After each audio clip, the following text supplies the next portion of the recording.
बिस्मिल्लाहिर्रहमानिर्रहीम। अस्सलाम वालेकुम क्लास। आज का हमारा टॉपिक स्पेक्ट्रोफोटोमीट्री, उसमें पर्टिकुलर टाइप हम यूवी स्पेक्ट्रोफोटोमीट्री डिस्कस करेंगे।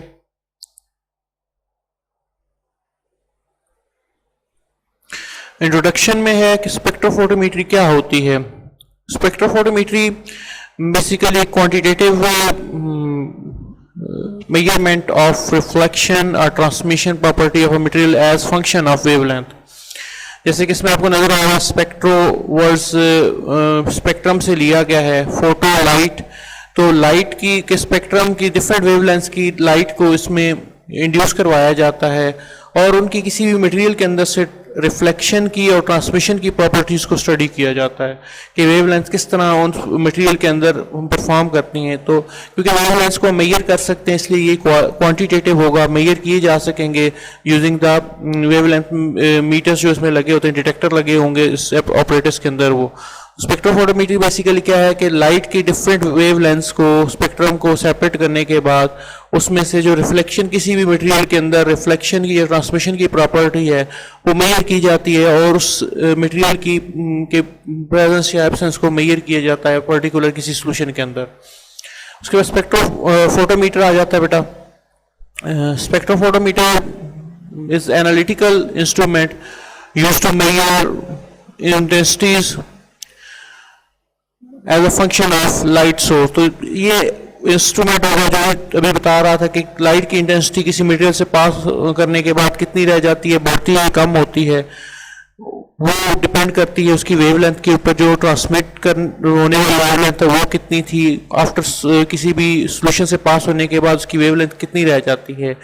वो wavelength due to absorption and reflection change होती है। तो उसको मेजर करने के लिए जो इंस्ट्रूमेंट यूज होता है वो स्पेक्ट्रोफोटोमीटर कहलाएगा। इसके बाद टाइप्स की बात करेंगे। स्पेक्ट्रोफोटोमीटर की टाइप्स कौन कौन सी हैं स्पेक्ट्रोफोटोमीटर कंडक्ट करने का। इसका मैकेनिज्म डायग्राम अभी सामने आएगी तो आपको ज़रा इसकी अंडरस्टैंडिंग होगी। पहले इसकी टाइप्स देख लेते हैं। जैसे आपको पहले बता चुका हूँ कि स्पेक्ट्रोफोटोमीटर के अंदर हम लाइट के स्पेक्ट्रम को डिस्कस करेंगे। उस लाइट के स्पेक्ट्रम की बेसिस के ऊपर ऑब्जर्वेशन ली जाती हैं। तो depending upon the range of wavelength जो स्पेक्ट्रम में से लाइट की वेवलेंथ निकल रही है, लाइट सोर्स में से जो भी लाइट निकल रही है उसको हम दो कैटेगरीज में डिवाइड करते हैं। पहली है इसमें यूवी विजिबल स्पेक्ट्रोफोटोमेट्री, यानी कि जब लाइट किसी भी रेंज, लाइट की पर्टिकुलर रेंज जिसमें उसकी अल्ट्रावायलेट रेंज और विजिबल रेंज के अंदर जो इलेक्ट्रोमैग्नेटिक रेडिएशंस को स्टडी करने के लिए जब हम स्पेक्ट्रोफोटोमीटर्स यूज करते हैं वो यूवी विजिबल स्पेक्ट्रोफोटोमीटर कहलाते हैं, क्योंकि इसमें दोनों ही चीज़ें मौजूद होती हैं। इसमें अल्ट्रावायलेट रेंज भी मौजूद होती है और विजिबल रेंज ऑफ लाइट, दोनों को ही यूज़ करके हम इसमें किसी भी ऑब्जेक्ट के कंसंट्रेशन को मेजर कर सकते हैं कि उसके अंदर क्या, किसी भी सोल्यूशन की कंसंट्रेशन को मेजर कर सकते हैं कि उसकी क्या कंसंट्रेशन है depending upon the absorbance of the particular wavelength. कोई वेवलेंथ कितनी एब्जॉर्ब उसके अंदर होती है उसकी बेस के ऊपर हम करेंगे। उसके बाद आती है सेकंड जो उसमें कैटेगरी है वो इंफ्रारेड आईआर स्पेक्ट्रोफोटोमीट्री, यानी कि इंफ्रारेड जो लाइट की रेंज है जो 700 से 1500 नैनोमीटर तक के इलेक्ट्रोमैग्नेटिक रेडिएशन होती हैं, उस रेंज के अंदर जो मटेरियल आते हैं जो ऑब्जेक्ट इस रेंज को एब्जॉर्ब कर सकते हैं उनको स्टडी करने के लिए हम इंफ्रारेड स्पेक्ट्रोफोटोमीट्री यूज़ करते हैं। तो ये दोनों कैटेगरीज डिफरेंट है। कुछ ऑब्जेक्ट्स हैं जिनकी एब्जॉर्प्शन रेंज जो होती है वो अल्ट्रावायलेट रेंज में वो एब्जॉर्ब करते हैं। तो अल्ट्रावायलेट रेंज में अगर वो एब्जॉर्ब कर रहे हैं तो हम यूवी विजिबल स्पेक्ट्रोफोटोमीटर यूज़ करेंगे, क्योंकि उसके अंदर कैपेसिटी है उस अल्ट्रावायलेट रेंज के अंदर वाली वेवलेंथ को मेजर करने की। और अगर उसकी वेवलेंथ 1000 नैनोमीटर है तो उसको मेजर करने के लिए यूवी विजिबल स्पेक्ट्रोफोटोमीटर वर्क नहीं करेगा, उसकी जगह पे इंफ्रारेड जो स्पेक्ट्रोफोटोमीटर है वो फंक्शनल होगा। तो स्पेक्ट्रोफोटोमीटर की डिवाइस का मैकेनिज्म क्या है इसको ध्यान से सुनिएगा, अंडरस्टैंड कीजिएगा। इसमें सबसे पहले जो डिवाइस का सेटअप होता है उसमें एक लाइट सोर्स प्रेजेंट होता है।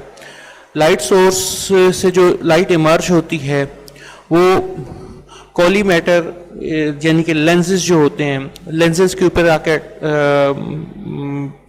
फॉल करती है और लेंस में से पास आउट करने के बाद वो एक पॉइंट पे इकट्ठी होती है और मोनोक्रोमेटर के ऊपर, जिसे प्रिज्म कहते हैं, उसके ऊपर फॉल करना शुरू कर देती है। लाइट सोर्स से लाइट इमर्ज करती है, क्लोरीमेटर से मूव करते हुए वो एक पॉइंट पे इकट्ठी होना शुरू हो जाती है। जब एक पॉइंट पे वो इकट्ठी होती है तो सिंगल बीम ऑफ लाइट जो है वो मोनोक्रोमेटर उसे कन्वर्ट करता है, जो प्रिज्म है उसे डिफरेंट वेवलेंथ्स के अंदर उसे कन्वर्ट कर देता है। जैसे आपको यहाँ पे वेवलेंथ्स नज़र आ रही होंगी कि simple source of light white light जब प्रिज्म में से क्लोरीमीटर में से मूव करती है तो मूव करने के बाद वो प्रिज्म पे आती है। प्रिज्म उसे क्या करेगी, या मोनोक्रोमेटर जो है वो उसे स्कैटर करेगा 7 डिफरेंट लाइट्स में। ये सिंपल सी एग्जांपल है। जब वो उसे सेपरेट कर देगा तो सेपरेट होने की वजह से उसके अंदर डिफरेंस कह सकते हैं डिफरेंट वेवलेंथ जनरेट हो जाएंगी। इसके बाद जब ये वेवलेंथ जनरेट हो जाती हैं तो इस ऑपरेटर्स के अंदर आगे वेवलेंथ सेलेक्टर होता है। जब हम किसी भी लाइट सोर्स निकलने वाली लाइट को डिफरेंट वेवलेंथ्स में कन्वर्ट कर लेते हैं मोनोक्रोमेटर को यूज़ करते हुए, तो अब वो वेवलेंथ्स को जब हमने किसी मटेरियल के लिए यूज़ करना है तो हम उसे डिफरेंट मटेरियल्स के अंदर सेपरेट करना पड़ जाए तो हम उसके लिए यूज़ करते हैं वेवलेंथ सेलेक्टर, जो ऑपरेटर्स के अंदर मौजूद होता है। अगर किसी भी मटेरियल को आप प्लेस करते हो एनालिसिस के लिए कि उसके अंदर कौन सी वाला मटेरियल मौजूद है, अगर आपको आइडिया है कि वो मटेरियल कितनी वेवलेंथ एब्जॉर्ब कर सकता है तो आप यहाँ वेवलेंथ सेलेक्टर से वो पर्टिकुलर टाइप की वेव सेलेक्ट करोगे और वही उस मटेरियल में से पास ऑन होगी। इसके आगे नेक्स्ट आता है पोर्शन जो उस ऑपरेटर्स के अंदर मौजूद होता है। सैंपल सॉल्यूशन के लिए क्यूबिट मौजूद होती है, क्यूबिट रखने की प्लेस होती है, यानी कि वहाँ क्यूबिट एक छोटी सी वाइल को कहते हैं जो एक स्पेसिफिक डायमेंशन की होती है। Most commonly 1 centimetre bye 1 centimetre की यूज़ होती है जो इसमें प्लेस की जाती है। तो ये इसके अंदर सैंपल सॉल्यूशन प्लेस किया जाता है और इसमें से लाइट पास करती है जो सैंपल में से होती हुई दूसरी साइड पे ट्रांसमिट होती है।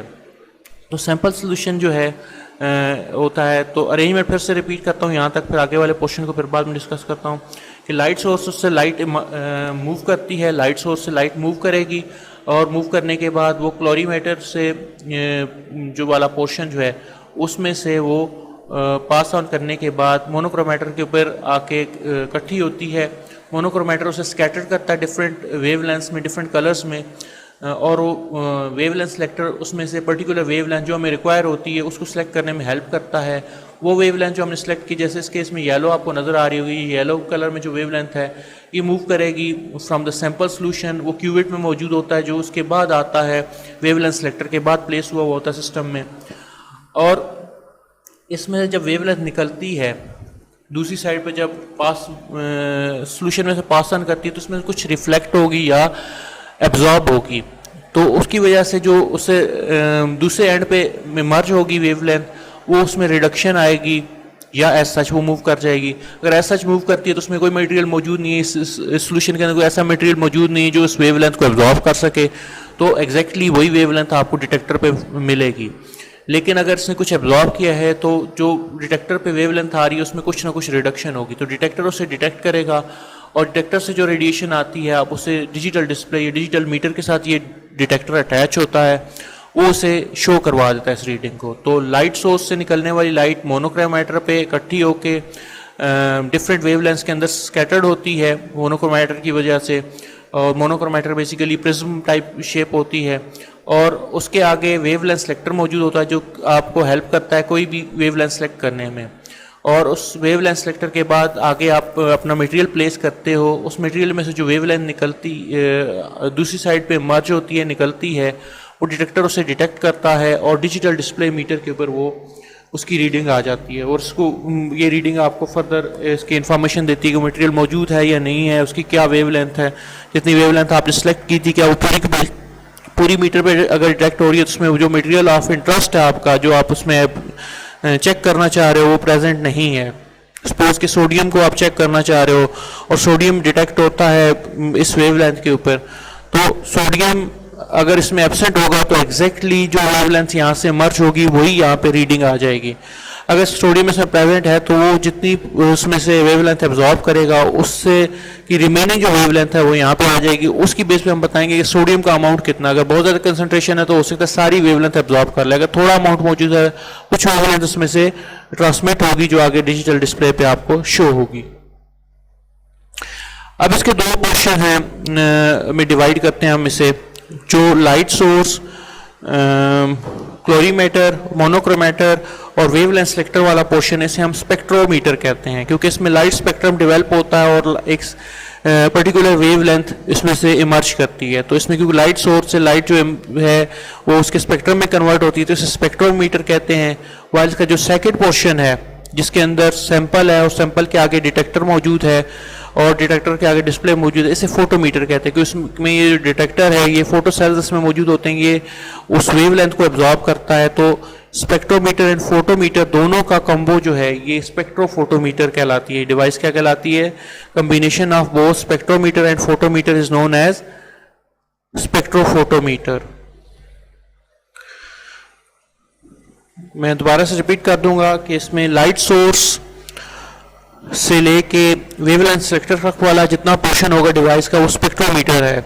उसके आगे वाला जो पोर्शन है जिसके अंदर लाइट को डिटेक्ट करना है, जो एब्जॉर्ब जो पास ऑन करने के बाद सैंपल सोल्यूशन में से पास ऑन करने के बाद जो लाइट आती है उसको डिटेक्ट करने के लिए फोटोमीटर आगे मौजूद होता है। तो इसलिए इस अगले पोर्शन को फोटोमीटर कहते हैं। उस फोटोमीटर की रीडिंग जो होती है वो डिजिटल डिस्प्ले पे आती है।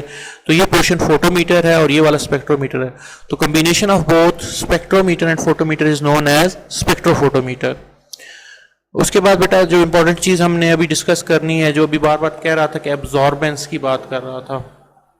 जैसे आपको पता है कि different material different wavelengths contain करते हैं। यहाँ पे एग्जांपल आपको नज़र आ रही होगी पैरा नाइट्रोफिनोल एंड पैरा नाइट्रोफिनोलेट, ये दो तरह के कंपाउंड है, एक एसिडिक नेचर का है और एक बेसिक नेचर का है।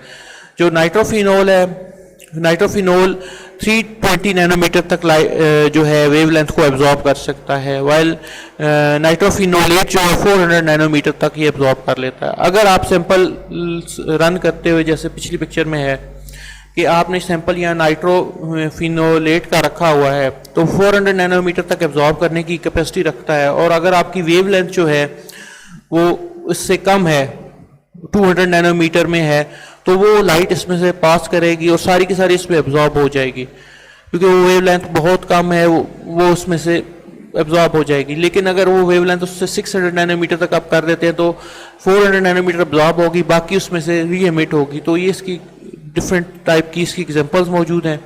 तो ये कर्व नज़र आ रहा है कि मैक्सिमम जो इसका जो पॉइंट है वो 320 नैनोमीटर तक ये एब्जॉर्ब करता है नाइट्रोफिनोल, और 400 नैनोमीटर तक नाइट्रोफिनोलेट, ये दोनों एब्जॉर्ब करते हैं। तो इसको एनालिसिस के लिए आपको हमेशा स्पेक्ट्रोफोटोमीटर की हेल्प लेना पड़ती है। ये इनमें से नाइट्रोफिनोलेट का जो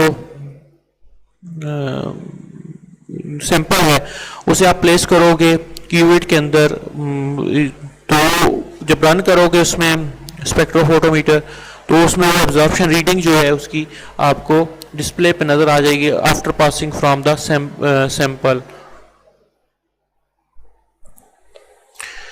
इसके बाद बेटा इंपॉर्टेंट चीज़ें जो इस टॉपिक में हम डिस्कस करेंगे, स्पेक्ट्रोफोटोमीटर के लिए कुछ टर्मिनोलॉजी जो होती हैं आपको अंडरस्टैंड करनी होगी। ट्रांसमिटेंस एक टर्मिनोलॉजी है, ये क्या होती है? ट्रांसमिटेंस को अगर हम डिफाइन करें तो is a fraction of light that passes through a sample. Transmittance जो होगी, जो लाइट का पोर्शन पास ऑन करता है दूसरी साइड पे आके डिटेक्ट होता है, वो उसकी ट्रांसमिटेंस कहलाती है। ट्रांसमिटेंस आपको पिक्चर में भी जैसे नज़र आ रहा होगा कि I naught and I T, ये दोनों क्या चीज़ें हैं? ठीक है, transmittance is equal to I T over I naught. Transmittance is equal to IT over I naught. IT is the light intensity light intensity after the beam of light passes through the qubit or sample. ठीक है, IT जो होगी ये इस portion पे जो detect होती है लाइट यहाँ पे, उसको क्या कहते हैं? IT कहते हैं। यानी कि वो इंटेंसिटी ऑफ लाइट है after transmittance, T for transmittance, intensity of light after transmittance. और आई नॉट जो है intensity of light before the beam of light passes through the cuvette, यानी कि जीरो है, अभी वो पास नहीं की, तो आई नॉट इसलिए उसे कहते हैं कि वो उसमें से पास करने के बाद। तो ट्रांसमिटेंस का फार्मूला है आई T over I not. I T means intensity of transmitted light over intensity of initial light, जो भी उसमें लाइट बीम जो पास कर रहा है उन दोनों के रिलेशनशिप से जो वैल्यू आएगी वो ट्रांसमिटेंस कहलाएगी।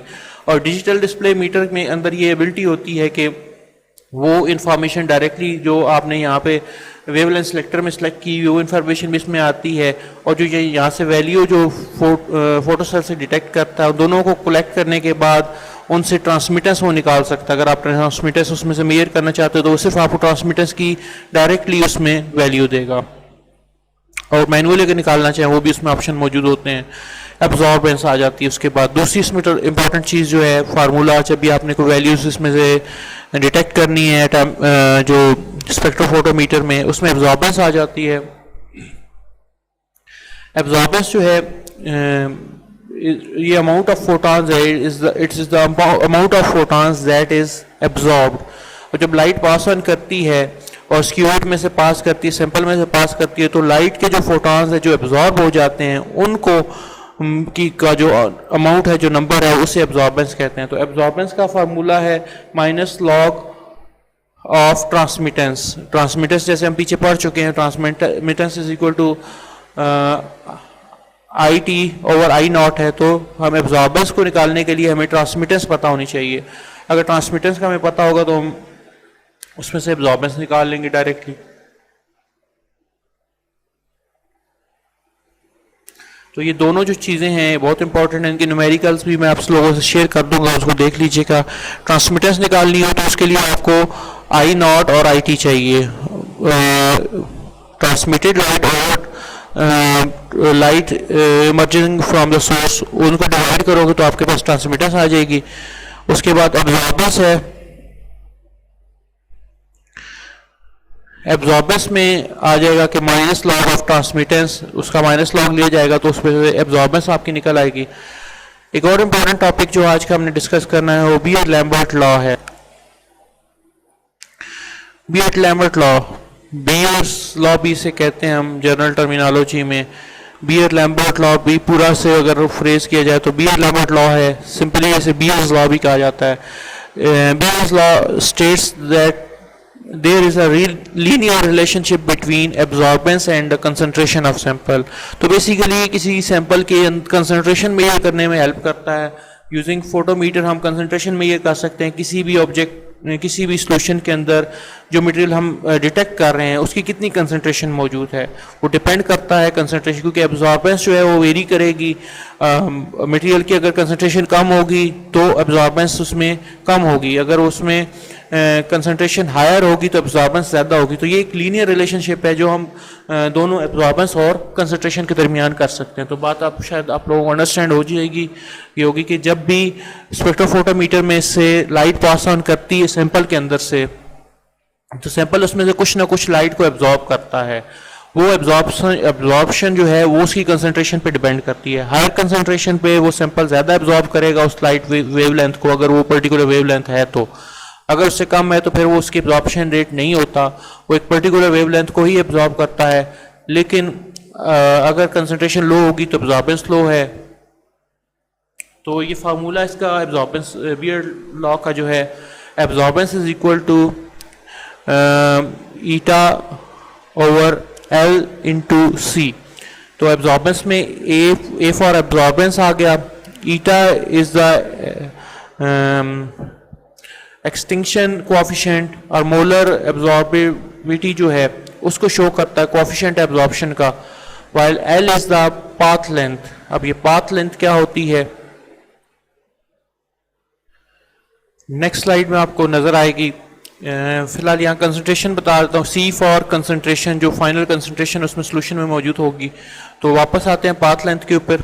पाथ लेंथ जैसे आपको ये नज़र आ रहा है आई नॉट और आई टी, इसका मतलब है ये जो सेंट्रल पोर्शन है, आपको थोड़ा अगर इमेज को जो रिमाइंड करें अपने इमेजिनेशन को, तो आपको नज़र याद होगा कि ये वाला पोर्शन सैंपल पोर्शन है, यानी क्यूबिट है जिसके अंदर सैंपल प्लेस किया जाता है। तो L is the length of qubit.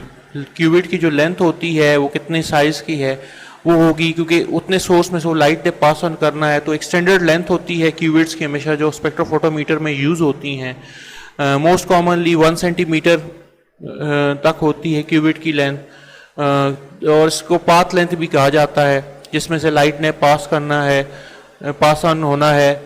तो जो एमिटेड लाइट है वो ट्रांसमिट होने तक बीच में जो पाथ कवर करती है विद इन सैंपल, उस सैंपल का 1 सेंटीमीटर का पाथ जो कवर करती है, उसको हम इस इक्वेशन में यूज़ करते हैं एल के फॉर्म में, पाथ लेंथ के फॉर्म में। तो आइडिया हो गया होगा। ए एब्जॉर्बेंस है, ई जो है वो एब्जॉर्प्शन कोएफिशिएंट है, और एल जो है इसमें वो पाथ लेंथ है, सी कंसंट्रेशन को शो कर रही है। तो ये यहाँ तक हमारा आज का लेक्चर था। इसके न्यूमेरिकल्स और आप लोगों से लेटर ऑन डिस्कस कर लिए जाएंगे। कोई क्वेश्चन है तो आप डिस्कस कर सकते हैं।